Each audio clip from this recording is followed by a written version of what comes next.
So it's been a little bit more than a year since I've had the 10.5-inch iPad Pro. And when I first got it, I made an accessories video showing you all the cool things that I had bought with the iPad Pro. And now, over a year, I've made a few changes, and I just wanted to share what I'm using on my iPad Pro right now. Now, all the accessories that I'm listing, I currently have on my device, but that doesn't mean I recommend all of them.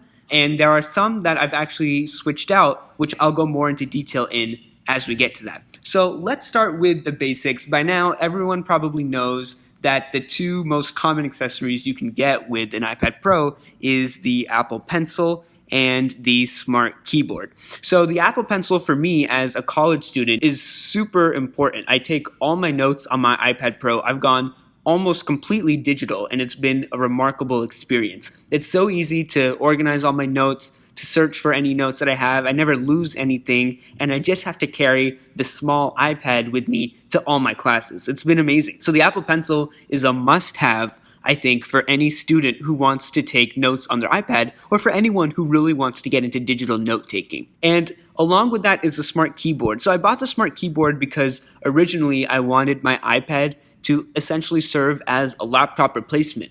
But as I started using the iPad, I started realizing it's not really ever going to be my laptop replacement because I'm using it so much as a notebook. I use it every day for hours on end, and it's essentially my digital notebook and my hub for all my schoolwork. So it's really nice to have the keyboard because then I can use it for note-taking when I need to type to take notes, but usually I'm writing my notes. So the keyboard is not used as much as the Apple Pencil, but still I think it's a really essential part of the iPad Pro experience, and I would definitely recommend some sort of keyboard. It doesn't have to be the Apple Smart Keyboard necessarily, but I wanted to go for the slimmest choice, and the Smart Keyboard by Apple definitely fit that bill. Even though it was a little pricey, it has been an amazing accessory to have, even though recently I haven't been using it as much as I probably could have. Now, let's talk about some other accessories. So those are two Apple accessories, but there are also some third-party accessories that are pretty useful too.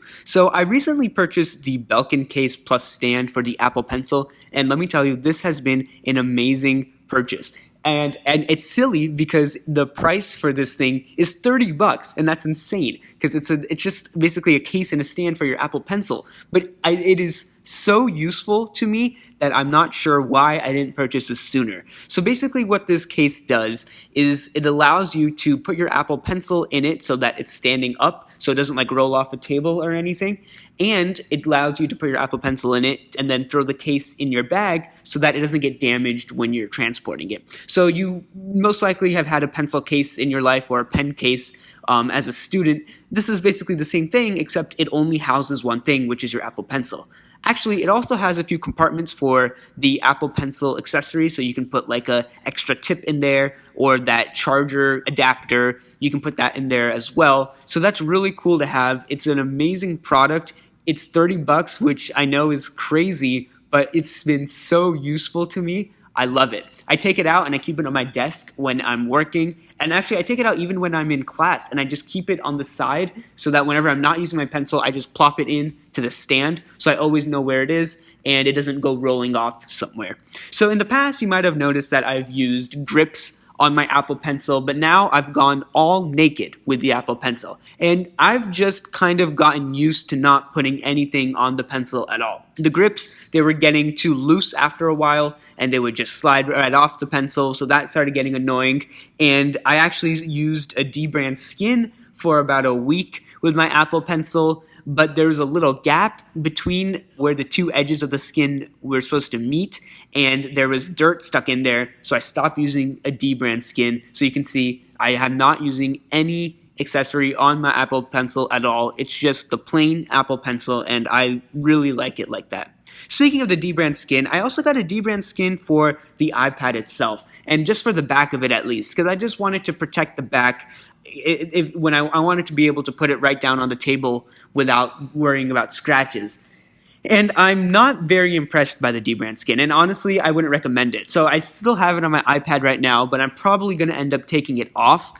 And it's just because, well, first of all, putting it on was kind of a pain. I didn't really like putting it on. It was kind of expensive. I don't think it was really worth it. Even when I put it on, there were still some places that you can probably see around the camera and on the back here that it's just, it didn't get on very nicely. And then there's some parts that didn't stick completely. It's still kind of pointy and it's a little bit sharp.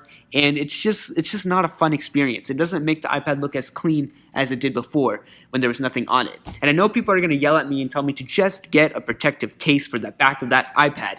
A clear one if you want to look at the gorgeous space gray color. But the thing is, I don't want to add any more bulk to my iPad at all. When I first purchased the iPad, the main objective I had was keeping it as slim as possible. Even adding the smart keyboard pained me because I really didn't want to add any bulk at all. So I'm not going to be getting a back cover in the foreseeable future. Instead, what I purchased, and this is going to sound ludicrous, and maybe it is, but I did end up purchasing the Apple leather sleeve. Yes, the $100, it's only $100 at Best Buy, I believe. The $100 used to be $130 Apple leather sleeve, which is literally just a sleeve for your iPad with a place for your Apple Pencil. I did buy it, and it kind of kills two birds with one stone. So hopefully I can finally take off the awful dbrand skin. I really don't like the dbrand skin on the iPad. It could be great for other products, don't get me wrong. I'm sure dbrand is great, but for the iPad, I'm just not feeling it. So I can finally take the skin off, and I can use the sleeve as a placemat. I know this sounds crazy, but yes, I'm going to use the sleeve as a placemat for my iPad. And it also has an Apple Pencil holder, so I don't have to take my Belkin case with me everywhere if I don't want to, which is kind of sad because I really like the Belkin case, so maybe I'll still use it. I only just recently purchased the sleeve, so I haven't really worked out everything yet. But the goal is to minimize the amount of stuff I need for my iPad. So hopefully the dbrand skin can go away, and then the Belkin case I won't have to carry with me everywhere. And I will probably just end up using the Belkin case as a stand on my desk if I decide I don't need to carry the case with me everywhere I go. So before, if you saw my previous video, you may have noticed that I was using the Pro Case iPad Pro sleeve, which is also a fantastic sleeve for the iPad. But since I do have the Apple leather sleeve now, I won't be using the Pro Case anymore. So I will probably just be keeping it in case I don't end up liking the leather sleeve and I end up returning it. So I'll be holding on to the Pro Case for a while, but that was my sleeve of choice before. Also, there are other companies that make a very similar version of the Apple leather sleeve for a fraction of the price. But one thing that I've been trying, and I've never done this before, but I'm trying to go all Apple with this experience. So this is the first time where I'm literally buying every accessory even from Apple just to see what it would be like, just to see how Apple wants you to use the device, right? With the case, with the sleeve and the pencil and their keyboard. So I'm trying it out. We'll see how it is for now. And it's nothing I've ever done before, so I thought I'd give it a shot. Also, a lot of people told me this from the get-go, to add a darn matte screen protector to your screen to make the writing experience better. And I refused for the longest time because I insisted that I didn't want to sacrifice my screen quality. Well, now everyone has been right the whole time. I ended up putting a matte screen protector on my iPad, and I specifically put the Super Shields matte screen protector. And let me tell you, it has changed my writing experience a lot. It has been amazing. There was only like $10, I think, and I got 3 screen protectors, and I've only been using one. I've been using it for about a month now, and it's worked great. It makes the writing experience a lot better. It doesn't obviously feel exactly like paper. I think that's a really hard experience to emulate. But the experience, just adding that a little bit more tooth to your writing experience is incredible. My Apple Pencil is not sliding across my screen as I'm taking quick notes during lecture. I can actually, have a little bit more control over my lines and my drawings that I need to do for like organic chemistry or for any shapes I need to draw for other classes, anatomy, physiology, things like that. So it has been an amazing experience, and I am so sorry that I did not do this before to everyone who told me I should, but I would absolutely recommend a matte screen protector. Now, I know there's a very famous company when it comes to matte screen protectors for the iPad called Paperlike, and I did not go with Paperlike because I didn't really want to pay $30 for one screen protector, and I heard that after a while, it kind of loses its tooth after a while. Like it starts getting kind of smooth after a while, and it just starts feeling like a regular iPad. So I ultimately decided to just try a cheap matte screen protector first, and I'm really thrilled that I went this way. Maybe in the future I'll try Paper-like, but for now my matte screen protector has been great. And so in terms of reducing quality, I haven't noticed it reduce the quality of the screen, because I know the iPad has a gorgeous Retina display on it, but it does make the screen a little bit more dull. So I do find myself having to turn up the brightness a little bit more, but to me it doesn't really matter unless I'm watching videos or Netflix on it, when it can get annoying. But usually this iPad Pro is a productivity device for me. So 90% of the time, I'm literally just using it for my schoolwork.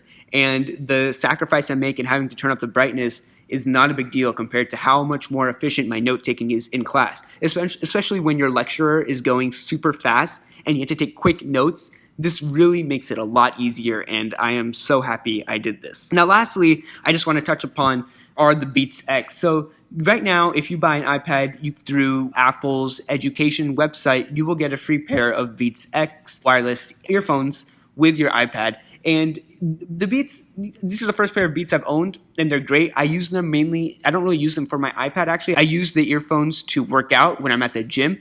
And the earphones are great. They have a pretty good charge on them. They're wireless earphones, but they pair beautifully with Apple devices because of the W1 chip that these earphones have. So it's really easy to pair with your iPad or your iPhone. I mainly use them with my iPhone, but since I got them with my iPad Pro, I thought I'd include it in the list. And it's been great. So if you do want to buy an iPad now, you will get a free pair of Beats if you are a student of some sort. So if you are thinking about buying an iPad, now would be a good time for the free Beats. But I wouldn't recommend buying an iPad Pro now. So there have been rumors that Apple is going to be releasing their 2018 updated iPad Pros later this year, maybe in September, maybe in November. And from the rumors that we've been seeing, the screen is supposed to be almost bezel-less, more like iPhone X, maybe with a notch, maybe without a notch, we're not really sure. But basically, they're going to refresh the whole look of the iPad Pros. And if I were you and you are looking to buy an iPad Pro, I would definitely wait until they do that. And I kind of wish I had waited to buy my iPad Pro. I had no idea a year ago that they would be doing this. So I kind of wish I had waited, but obviously we won't have any more details really until Apple actually officially unveils their new iPad. But that's about it. That is the updated list of my iPad Pro accessories. I am loving this device. It's been a year and I've been using it intensively every day for school, and it has been fantastic. Let me know if you want me to make any more videos about the iPad and what specifically you want me to touch upon. So that's about it. Thank you so much for watching, and I will see you in the next video.